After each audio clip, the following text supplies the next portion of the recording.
Comics Plus, what is going on? My name is Akasan. Sorry, I should have closed the door ahead of time, but whatever, man. Hey, we're going to do a quick video because I don't really have much of any content to report on right now, but I thought I'd just do this quick and simple one, the Rockification of DC Comics. This is actually a clip here. We'll react to the DC League of Super Pets, and then I want to talk about something that The Rock, some controversy, a little bit of controversy that The Rock has been in recently. All right, let's go ahead and take a look. This is from the end credits of Super Pets, I guess.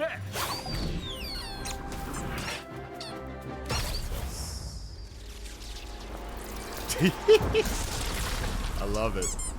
He looks like Batman. That's my toy. Then why is it in my mouth? Oh shit, he got the Batfleck voice. Superman. Black Adam. He's got a cape. Your owner's a hero too? But no hood. Anti-hero. It's basically exactly like a regular hero, except way cooler. Okay. You make up your own rules, and then you break them.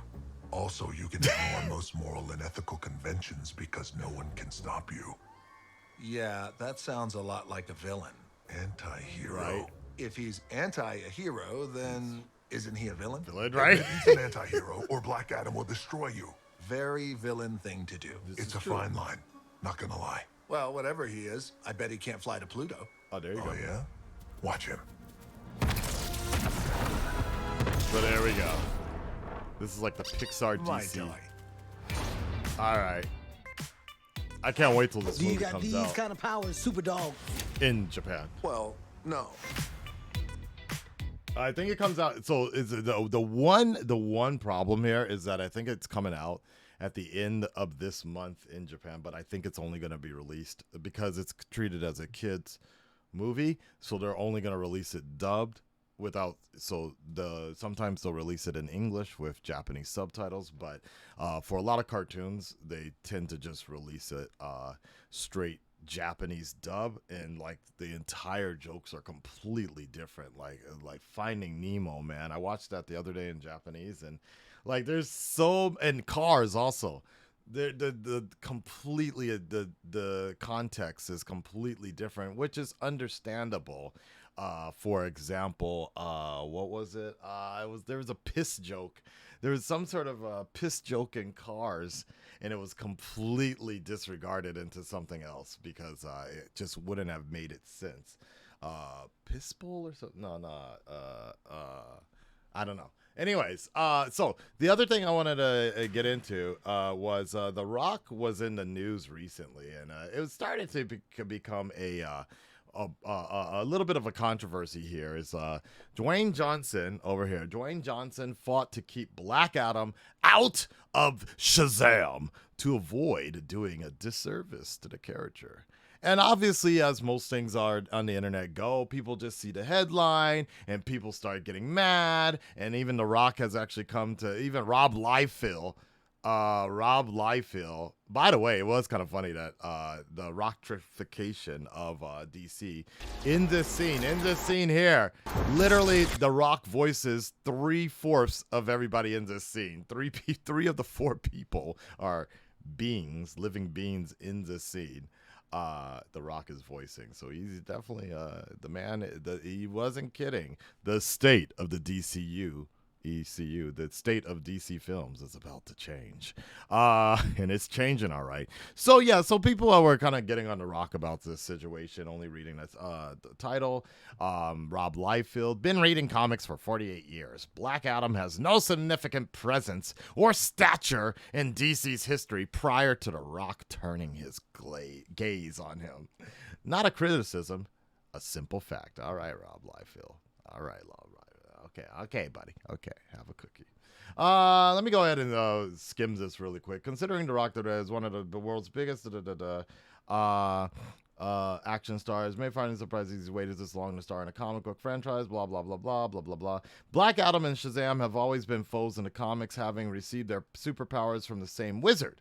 To many, a movie with the two of them facing off seemed like a natural fit. This is true. They even teased Black Adam, I felt, at the end of the first Shazam movie. But Johnson eventually backed out of that project, encouraging Warner Brothers executives to develop a standalone movie to introduce the villain in a separate film.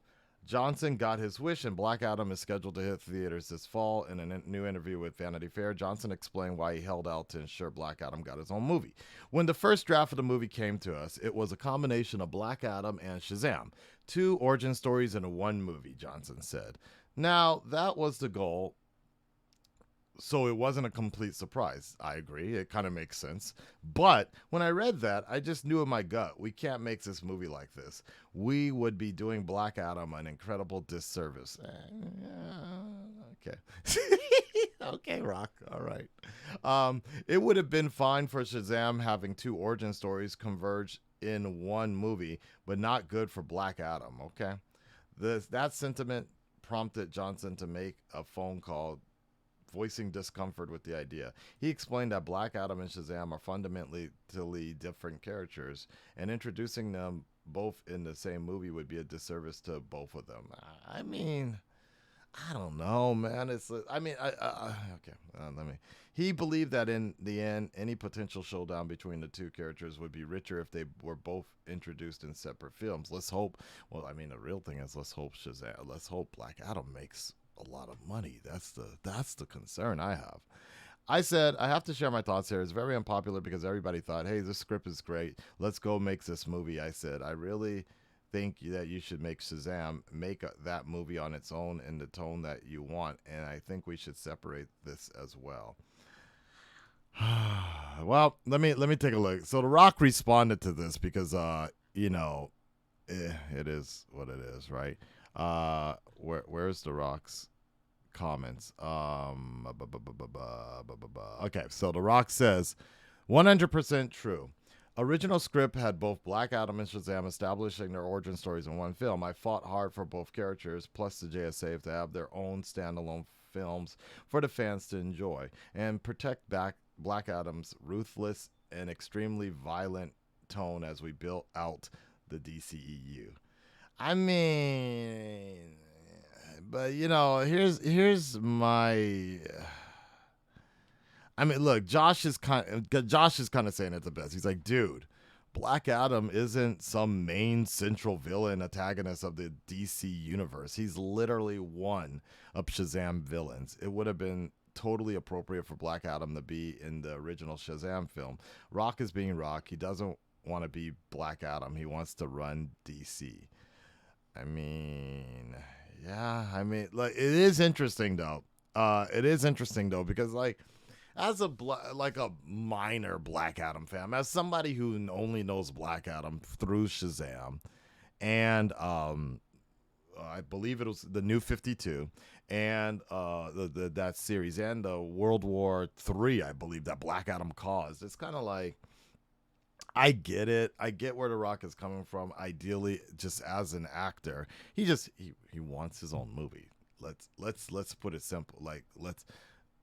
Or what would have happened is if he was in that first Shazam movie, I actually think it would have done better. I honestly think it would have done better.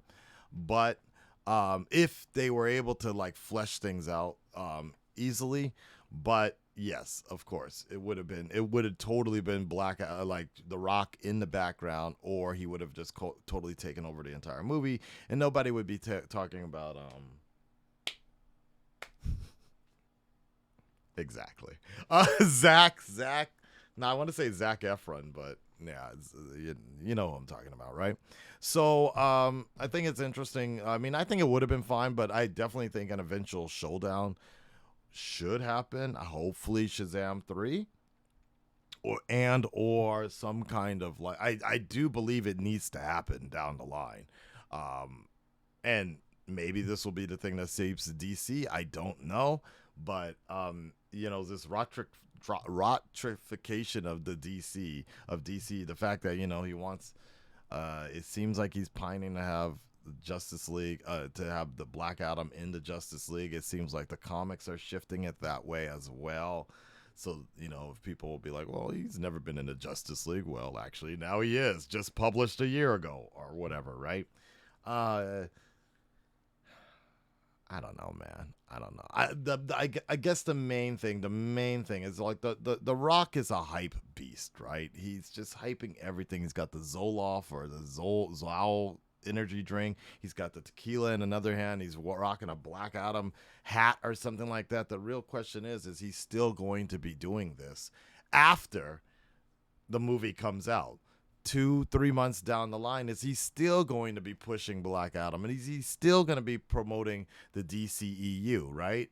If he's not part of it, if he's not, if the Flash movie, I don't know, you know what I mean? Like, I feel like he's a hype beast for the time that it's happening, but in a few months later, he'll be promoting something else. So, I feel for some people, The Rock will be pushing whatever movie benefits him at that time, or whatever project benefits him at that time. But for others, the Black Adam and just DC Comics and DC films in general should be something, we promote all the time. So it's an interesting thing to think about. Red Nation, stand up, speak up. Let me know what you guys think about this. Is the Rockification of DCEU happening? I mean, it can't get much worse, can it? I don't know. Can it? We'll see. We'll talk to you on the next one. Peace.